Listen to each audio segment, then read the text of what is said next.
Praise the lord. ప్రభు అయిన యేసుక్రీస్తు నామములో మీ అందరికీ మా పరమ యెరూషలేము మినిస్ట్రీస్ ద్వారా హృదయపూర్వకమైన వందనాలు తెలియజేస్తున్నాం. పరిశుద్ధ గ్రంథములో నుండి దేవుని వాక్యము హెబ్రీయులకు రాసిన పత్రిక 13వ అధ్యాయము 21వ వచనాన్ని చదువుతున్నాం.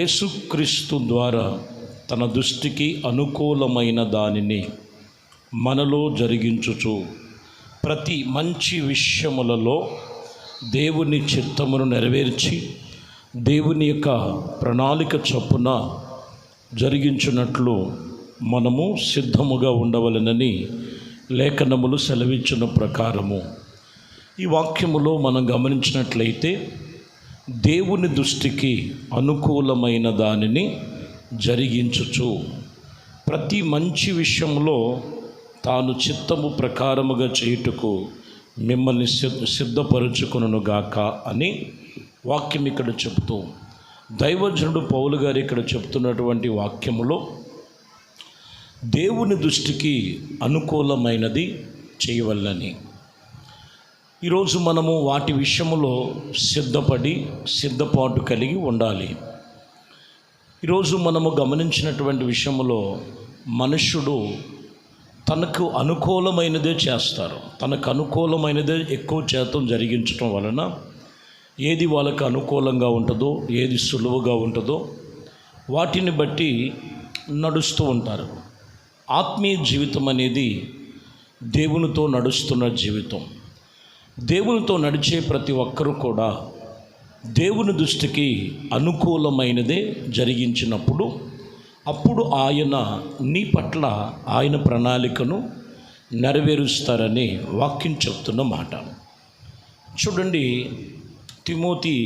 రెండో తిమోతి పత్రికలో 4:3 ఉంటుంది.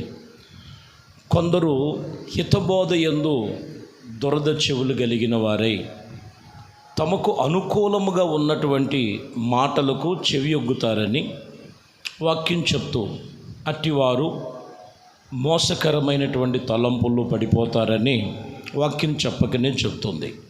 కాబట్టి హితబోధ కాదు, కానీ ఖచ్చితమైన దేవుని వాక్యమును బట్టి ఆయన మాటలకు మనము చెవియొగ్గి ఆత్మ సంబంధముగా మనము అనుసరించి వాటి ప్రకారంగా నడవాలని వాక్యం చెప్తున్నమాట.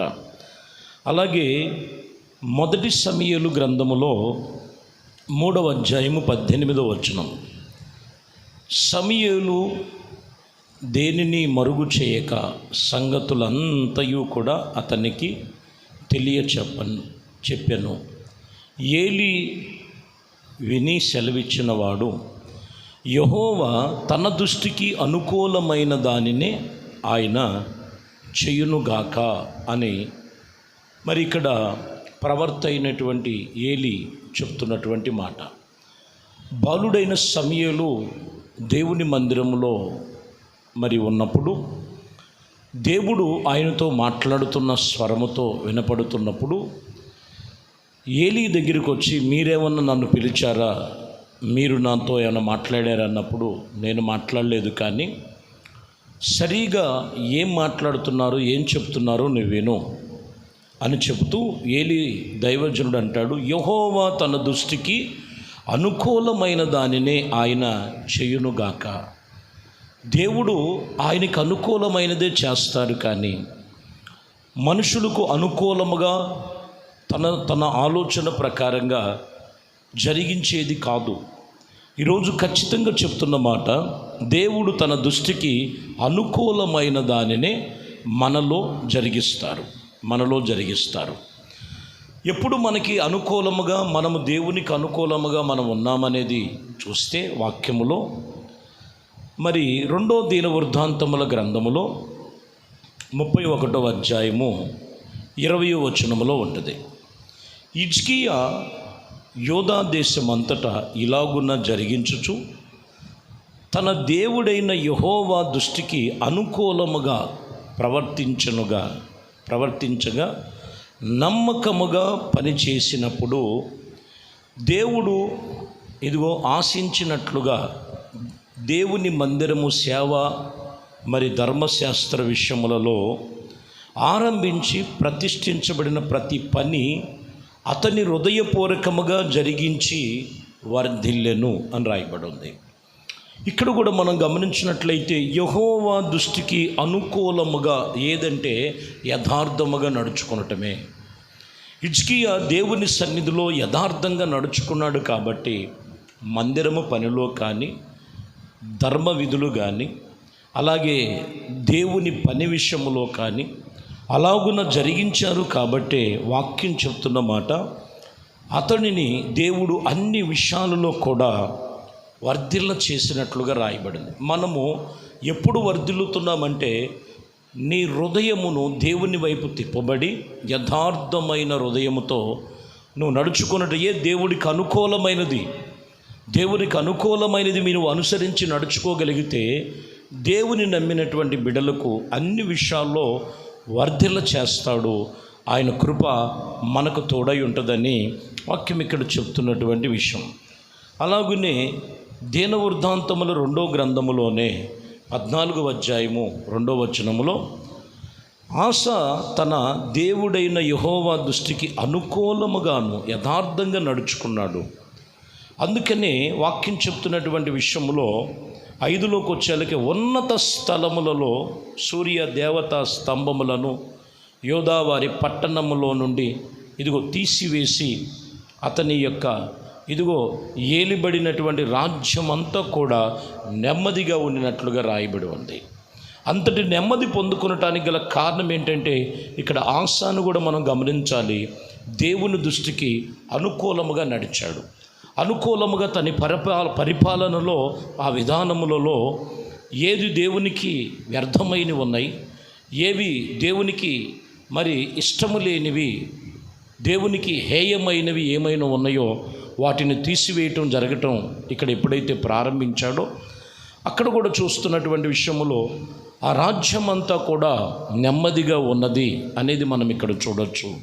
ఈరోజు దేవుని వాక్యం చెప్తున్నటువంటి మాట, దేవునికి అనుకూలమైనది నువ్వు జరిగించగలిగితే వాక్యం చెప్తున్నటువంటి మాట, నీవు అన్ని విషయములలో నెమ్మది కలిగి ఉంటావు. ఇంకనూ నువ్వు ఆయన సన్నిధిలో సమృద్ధి కలిగి ఉంటావు. ఆయన సముఖములో దీవెనలు నొందినటువంటి వారుగా ఉంటారు. దేవునికి అనుకూలముగా జరిగించగా నేను దేవుని నమ్ముకున్నాను, ఏదో నేను నడుస్తున్నాను వెళుతున్నాను అనేటువంటిది కాదు, కానీ దేవుని దృష్టికి నువ్వు అనుకూలముగా ఉన్నావా? చూడండి, దీనవృత్తాంతముల 2వ దీనవృత్తాంతముల గ్రంథములో 20వ అధ్యాయంలో ఇక్కడ యెహోషాపాతు అనే రాజు ఉన్నారు. ఈ రాజు మీదకి పక్క దేశపు రాజులు దండెత్తి యుద్ధమునకు వాళ్ళు పిలుపునిచ్చారు. ఈ యుద్ధము చేయుటకు వారితో గెలవటానికి అంత బలము లేదు, వారికి కావలసిన సామాగ్రి కూడా లేదు. ఈ సమయములో ప్రియమైన దేవుని బిడ్డలారా, యెహోషాపాతు దేవుని సన్నిధిలో 20వ అధ్యాయము 3వ వచనములో మనం చదువుతాం. 2వ దీనవృత్తాంతముల గ్రంథం 20వ అధ్యాయము 3వ వచనం. అందుకు యెహోషాపాతు భయపడి యెహోవా యొద్ద విచారించుటకు మనసు నిలుపుకొని యోధా అంతటా ఉపవాస దినమును ఆచరింపవలని చాటింపగా, యోధావారు యెహోవా వలన సహాయము మనము వేడుకొనవలెనని యెహోవా యొద్ద మనము విచారణ చేద్దామని యోధా పట్టణం అంతట నుండి జనులందరూ కూడా చాటి చెప్పగా అనేక మంది కూడి వచ్చినట్లుగా రాయబడి ఉన్నది. చూడండి, వీళ్ళు మనుషులకు అనుకూలముగా వారికి అనుకూలంగా చేయట్లేదండి. ఎంతటి గొప్ప పరిస్థితులు ఎదుర్కోవాలంటే, ఆ శత్రువులను అణిచివేయబడాలంటే దేవుడే మనకు సహాయం చేయాలి. ఆ దేవుడు మనకి సహాయం చేయాలంటే నేను దేవుని దృష్టికి అనుకూలముగా ఉండాలి. వీళ్ళు అనుకూలముగా చూడండి, అందరూ కూడా ఉపవసించి ప్రార్థన చేయటం, దేవుని యందు విచారించుటకు మనసు నిలపటానికి వాళ్ళు ఆరంభించినట్లుగా రాయబడి ఉంది. ఎప్పుడైతే వీరు ఉపవాస దినమును చాటి చెప్పారో దేవునికి అనుకూలముగా రాయబడిన మాటల్లో మీరు చదివితే కింద భాగాల్లో మీరు ఆ యుద్ధ భూమిలోనికి వెళ్ళినప్పుడు శత్రువులందరూ కూడా యుద్ధ భూమిలో శవములై తేలిరి. వీళ్ళు ఖడ్గము పట్టలేదు, కత్తి పట్టలేదు, ఢాలు పట్టలేదు, యుద్ధము చేయలేదు. కానీ యెహోవాయే వీరి పక్షముగా యుద్ధము చేశారు.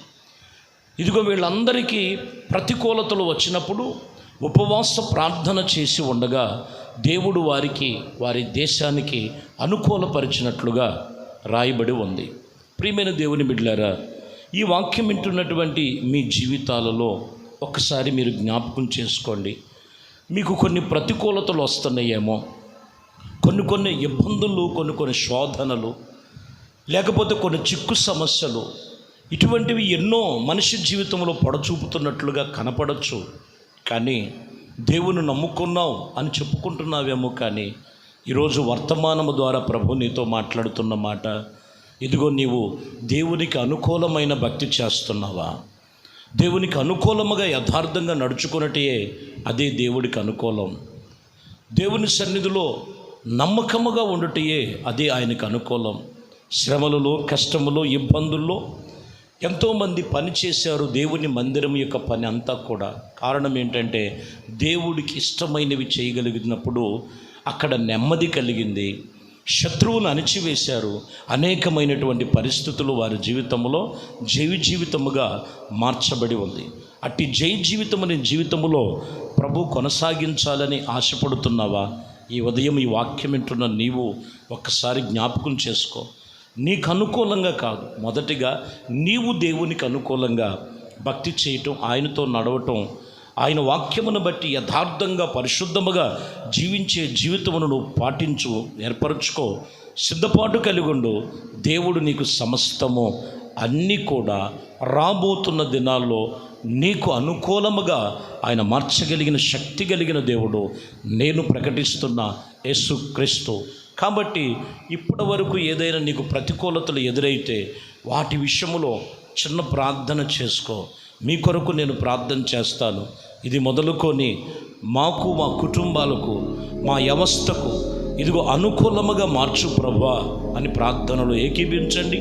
పరిశుద్ధుడా, ప్రేమ కలిగిన తండ్రి, ప్రభువా మీకు స్తోత్రములు. ఇప్పటి వరకు మీ వాక్కుల చేత మాతో మాట్లాడారు ప్రభువా. మీకు, మీ దృష్టికి, మీ సన్నిధిలో అనుకూలముగా నడిచేటువంటి నడవడి ప్రతి ఒక్కరికి దయచేయండి. ప్రతి ఒక్కరిని మీ చేతులకు అప్పగిస్తున్నాం. ఎక్కడ ప్రతికూలతలు ఉన్నాయో తొలగించండి, ఎక్కడ విరోధాలు ఉన్నాయో తొలగించండి. సమస్తము అనుకూలపరిచి మీ కృపలో స్థిరపరిచి పరిశుద్ధాత్మ అభిషేకము చేత మీ బిడ్డలను అన్ని విషయాలలో మీకు అనుకూలముగా మార్చి వారి సరిహద్దులలో నెమ్మది, లెగుస్తున్న ప్రతి ఒక్క ఆటంకములను అణిచివేసి కుటుంబాలలో, వాళ్ళు చేస్తున్న పనులు, ఉద్యోగ వ్యాపారాలలో, కుటుంబ వ్యవస్థ అంతటిలో కూడా అనుకూలపరిచి ఇదిగో రాబోతున్న దినాల్లో పిల్లల చదువుల విషయంలో కావచ్చు, కావలసినటువంటి ప్రతి విషయంలో వారికి అనుకూలముగా సమస్తమును మీరు జరిగించమని, ఘనత, మహిమ, ప్రభావాలు మీకే పొందుకోమని నజరేయుడనే యేసుక్రీస్తు నామములో ప్రార్థించి వేడుకొనుచున్నాము తండ్రి. ఆమేన్. ప్రభు మిమ్మల్ని దీవించి ఆశీర్వదించునుగాక.